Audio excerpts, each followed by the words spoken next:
In today's video, I'm going to teach you how to add multiple ending screens and use branching logic in your form.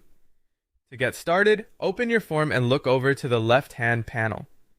This is where you'll manage the main structure of your form, including any screens that appear before or after the questions.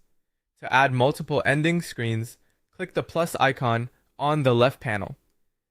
Each time you do this, you can create another ending screen, which gives you the flexibility to show different messages depending on how someone completes the form. Once you've added the ending screens you need, take a moment to customize each one. This is an important part of the setup, because each ending screen should have a clear purpose. For example, one screen might thank the user and confirm their response, while another could include a different call to action based on the result they received. Keep the wording simple and specific so the person reaching that screen immediately understands what to do next. If your form is outcome-based, this is where you can make each result feel personalized and relevant. After that, go to the logic section and then open branching. This is where you'll control which ending screen appears for different users.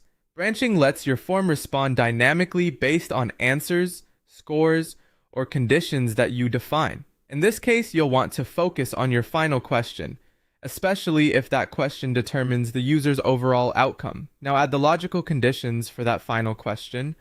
For example, if the score is greater than 10, you can set the form to jump to ending screen 2. You can create additional conditions as needed so that different responses or score ranges send users to different ending screens. The key here is to make sure each condition matches the correct destination. This helps avoid confusion and ensures that people see the most appropriate final message. When your logic is in place, click Save so your changes are applied. Then, before publishing or sharing the form, test everything in preview mode.